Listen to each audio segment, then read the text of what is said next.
उत्तर प्रदेश का एक ज़िला जिसका नाम है बांदा, उस बांदा ज़िले में रहते थे एक परिवार और उस परिवार में उनके 2 बच्चे थे।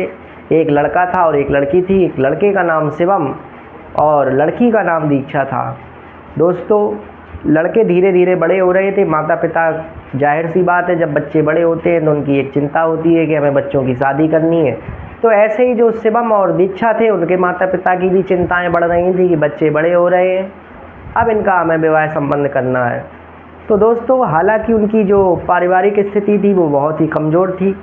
शिवम जब छोटा था तो उसके पिताजी मेहनत मजदूरी करके उसको खिलाते थे और घर का खर्चा चलाते थे। और शिवम जैसे धीरे धीरे बड़ा हुआ तो फिर इसके बाद शिवम ने बागडोर संभाली। शिवम एक प्राइवेट कंपनी में जॉब करता था नोएडा में और अपना भरण पोषण करता था। दोस्तों, एक लड़की देखी गई। उस लड़की का नाम था ऋचा और वो भी ऋचा मध्यम वर्गीय परिवार की थी, वो भी ज़्यादा पैसे वाली नहीं थी। दोनों में आपस में रजामंदी हुई, बिना दहेज के शादी हुई। हालांकि जो ऋचा थी वो देखने में बहुत सुंदर थी, अच्छी थी। इस हिसाब से उन लोगों ने विवाह कर लिया कि चलो कोई बात नहीं, ये हमारे बराबर के हैं और लड़की भी ठीक ठाक ही है, सुंदर है और इन लोगों का जीवन बड़े आराम से चलेगा। तो इस हिसाब से उनकी शादी हो गई और शादी होने के बाद फिर वो लोग अपने जो है नोएडा में जा कर के रहने लगे और अपना जो है परिवार चलाने लगे। दोस्तों, कभी कभी वो घर आते थे तो पिताजी ने ये कहा कि भाई कुछ दिन तुम यहीं बने रहो और ये तुम्हारी जो बहन है इसकी शादी हो जाए तब फिर तुम अपना परिवार लेकर के अलग रहना। तो दोस्तों, जो लड़की थी जिससे शादी हुई थी ऋचा, वो थोड़ा आलसी प्रवृत्ति की थी। वो घर का काम करने में उसका मन नहीं लगता था। अच्छा, मोहल्ले में ये चर्चाएं रोज़ होती थी कि उनकी बहू आई है, वो बहुत सुंदर है। तो जब ऐसी चर्चाएं मोहल्ले में होने लगी कि उनकी बहू बहुत सुंदर है, तो अब वो फूल ही ना समाए। अब वो अपने जो उसकी सुंदरता थी उस सुंदरता के घमंड में डूबी रहे और सारे काम करने से मना कर दिया। दिन भर केवल अपने आप को निहारती, अपने आप को ही देखती और घर उसकी माँ और बाप वो सारा दिन काम करते और जो है इस तरीके का आचरण वो करने लगी। तो जब इस तरीके का आचरण करने लगी तो घर वाले थे, उन्होंने बेटे से कहा कि बेटा आप बताओ, इस तरीके का होगा तो कैसे काम चलेगा। तो बेटे ने कई बार उसको समझाया कि घर का काम किया करो। तो जब वो कई बार समझाने पर भी ना मानी तो एक दिन उसने उस पर हाथ उठा दिया और जब हाथ उठा दिया तो ये बात उसने अपने माँ को बताई और माँ से दिन भर फ़ोन पे बातें करती रहती थी। तो एक दिन उसने कहा, समझाया कि आज के बाद अगर तुमने ऐसा किया तो अच्छा नहीं होगा। तो उसने अपनी माँ को बताया कि मैं आपसे दिन भर बात करती हूँ तो उन्हें मुझे मारा पीटा है और मेरे सास ससुर मुझको प्रताड़ित कर रहे हैं।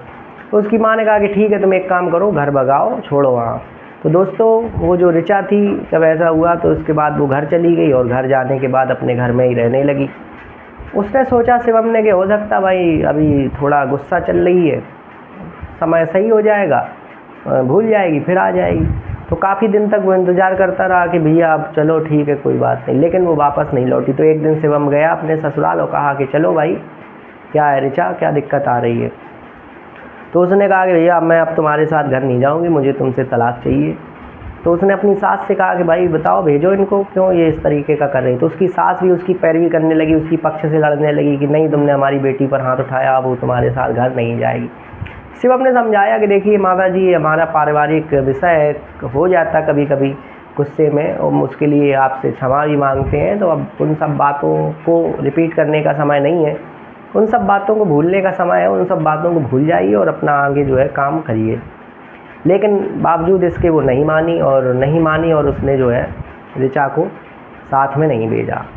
दोस्तों, कुछ दिन के बाद जो शिवम थे उसके पिताजी भी गए ससुराल में, कहा कि भाई अपनी बेटी को भेज दो, वह काफ़ी दिन हो गया, लोग पूछते हैं कि बहू कहाँ है। तो उन्होंने कहा कि नहीं, हम आपसे अब जो है वो तलाक लेना चाहते हैं और आप तलाक हमको दीजिए, मैं आपके साथ नहीं रहना चाहती, मैं अपनी बेटी की दूसरी शादी कर दूँगी। तो दोस्तों, जब इस तरीके की बातचीत होती है तो फिर जो है मुकदमा दायर होता है लड़की की तरफ से और तलाक कंप्लीट हो जाता है और लड़की पक्ष कहता है कि भाई 5 लाख रुपए हमको चाहिए और जो सामान हमने तुम्हें शादी में दिया था हमें वो भी चाहिए। तो दोस्तों, वो जो लड़का होता है शिवम दिन रात मेहनत करता है और कैसे भी करके 2 साल में 5 लाख रुपए की व्यवस्था करके वो किसी से कर्जा लेकर के उसे पैसे दे देता तलाक के समय और बाद में 2 साल बहुत मेहनत करता है और 2 साल के बाद पूरा कर्जा उसका पट पाता है, तब वो लोग राहत की सांस लेते हैं। दोस्तों, ये बात हो गई एक पक्ष की। अब आओ दूसरे पक्ष की बात करते हैं। तो उधर जो लड़की चली गई थी ऋचा, वो अपने भैया भाभी के साथ में रहने लगी। 5 लाख रुपए जो उसको मिले थे उसने भैया भाभी को सौंप दिया, और भैया भाभी भी उसकी बड़ी सेवा खुशामद करते, उससे कोई काम नहीं कराते। ये केवल और केवल तब तक रहा जब तक कि उसके पास पैसे थे। धीरे धीरे पैसे ख़त्म होने लगे, और पैसे ख़त्म होने लगे तो एक दिन ऐसा आया कि अब उसके पास जो 5 लाख रुपए थे उसमें से एक भी रुपये नहीं बचा। और थोड़े दिन बाद उसकी जो माँ थी, जिसके भरे में उसने आकर के तलाक लिया था, वो भी जो है समाप्त हो गई, वो भी मृत्यु को प्राप्त हो गई। अब दोस्तों, अब जो वो लड़की थी ऋचा, अब उसकी स्थिति बड़ा ख़राब हो गई। भैया भाभी तो भैया तो ठीक था, लेकिन भाभी उसको दिन भर ताने मारती, किसने अपना परिवार बर्बाद कर लिया, अभी हमारा परिवार बर्बाद, अरे कुछ करो धरो जा करके। दोस्तों, जैसे जैसे समय बदलता रहता है, समय बढ़ता रहता है, सुंदरता भी धीरे धीरे कम होती रहती है। तो ऐसे ही उस लड़की का हाल था। अब मान लो सुंदरता उसकी धीरे धीरे कम हो रही थी। शुरुआत में उसको ऐसा लगा कि वो सुंदरता के घमंड में, लेकिन उसी घमंड में उसके भैया भाभी उसको दिन भर ताने मारे। तो उसके भैया ने कहा कि तुम एक काम करो, हम लोग जहाँ जॉब करते हैं तुमको भी लगवा देते हैं जॉब में, तुम भी अपना जॉब करो। तो दोस्तों, वो भी जॉब करने लगी। जो लड़की दिन भर कुछ करती नहीं थी, आज वो जॉब करने के लिए तैयार हो गई। और दोस्तों, दिन भर वो काम करती, रात में अपने भाई के खाना बनाती, अपने भाई को खाना बना करके खिलाती। इस तरीके से उसका जीवन यापन हो रहा था। अब उसको इतना भारी कष्ट कि दिन भर वो काम करे।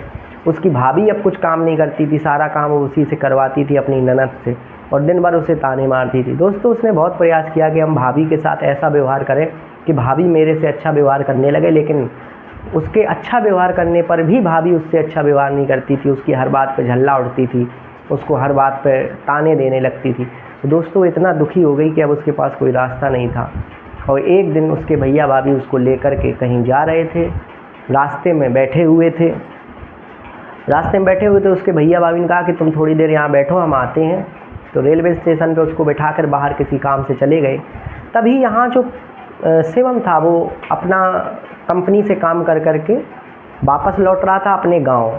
रक्षाबंधन पड़ा था तो वो अपने घर आया था अपनी बहन से राखी बंधवाने। तो जैसी ट्रेन से उतरा तो उसने देखा कि उसकी जो पुरानी पत्नी है 2 साल पहले वाली, वो बड़ा मासूम, बड़ा मायूस होकर के बैठी है। उसके पास गया, बोला कि भाई क्या हुआ तुमको, यहाँ क्यों बैठी हो ऋचा। तो जैसे ही दोस्तों उसने अपने पति को देखा, वो फूट फूट कर रोने लगी, और फूट फूट कर रोने लगी। उतना दुख हुआ उसको। उसने कहा कि भाई, उसने सारी स्थिति बताई कि मेरे पैसे जो थे वो ख़त्म हो गए, और मेरी माँ के भरे में मैं उस समय समझ नहीं पाई, मेरी उम्र कम थी, मेरे अंदर ये जानकारी नहीं थी कि मैं ये जो कर रही हूँ ये सही है या नहीं है। और मुझे जो समझाने वाली मेरी माँ थी, वो मुझसे कहती थी कि तुम जो कर रही हो अच्छा कर रही हो, लेकिन मैं उस समय नहीं समझ पाई, और मैं अपनी माँ के भरे में चलती रही। और मेरे भैया भाभी मुझे जो है बहुत प्रताड़ित करते हैं, बहुत ताने देते हैं, और मैं बहुत दुखी हूँ। और अगर शिवम तुम चाहो तो मुझे अब भी अपना सकते हो, और मैं इन लोगों के साथ नहीं रहना चाहती। तो शिवम ने कहा कि चलो ठीक है, कोई बात नहीं, मेरी भी अभी शादी नहीं हुई है और मैं भी परेशान होता हूँ, अगर तुमने अपनी गलती स्वीकार कर ली है तो अब तुम हमारे साथ रह सकते हो। तभी ऐसा बात चली रही थी कि उसके भैया भाभी आते हैं और देखते हैं कि शिवम उससे बातें कर रहा, तो आकर के उसको बुरा भला कहने लगते हैं कि अरे तुम्हारी हिम्मत कैसे हुई इससे बात करने की। तो दोस्तों, तभी वो लड़की कहती है कि नहीं, अब मैं इन्हीं के साथ जाऊँगी, आप इनको भला बुरा मत कहिए, और मैं अपना घर बसाऊंगी जा कर के। ऐसे मैं आपके साथ कब तक रहूँगी, मेरा तो कोई अस्तित्व ही नहीं, मेरा तो कोई परिवार ही नहीं है। मान लो अभी आप लोग हो, फिर अब मेरा कौन सहारा होगा। दोस्तों, उसके भैया भाभी जब ये सुनते हैं तो कहते हैं कि ठीक है, अगर तुम्हारी इच्छा है, तुम जाना चाहती हो तो तुम जा सकती हो, कोई दिक्कत की बात नहीं है। दोस्तों, इसके बाद वो अपनी पत्नी को लेता है और घर आ जाता है। जब घर आ जाता है तो उसकी माँ उसके साथ देखती है, तो उससे कहती है कि इसको वहीं छोड़ाओ, इसको अपने साथ मत रखो। 2 साल तुमने कितनी मेहनत की इसके लिए, कितना कर्जा तुमने पटाया, और अब तुम इसको फिर लेकर के आ गए हो, फिर से ये कोई चाल चलेगी, फिर से ये तुम्हारे ऊपर कर्जा कर देगी। अब जब इसके पैसे ख़त्म हो गए तो ये तुमसे आकर के मिल रही है। दोस्तों, अपनी माँ को समझाता है, कहता है कि नहीं, आगे से ऐसा नहीं होगा। और वो जो लड़की थी, जो ऋचा थी, वो भी अपनी गलती स्वीकार करती है और अपनी सास को विश्वास दिलाती है कि अब वो बदल चुकी है, आगे से उसके द्वारा ऐसा कोई भी आचरण नहीं किया जाएगा। इस तरीके से आपसी सहमति से वो लोग अपने साथ रहने लगते हैं और अपने परिवार को हंसी खुशी चलाने लगते हैं। दोस्तों, कहानियाँ जो हम सुनाते हैं, ये कहानियाँ समाज का आईना है। ये आपको एक रास्ता, एक मार्ग, अगर आप भी कहीं मार्ग से भटके हैं तो इन कहानियों के माध्यम से आप मार्ग पर आ सकते हैं। दिल की गहराइयों से आपका बहुत बहुत धन्यवाद। नमस्कार।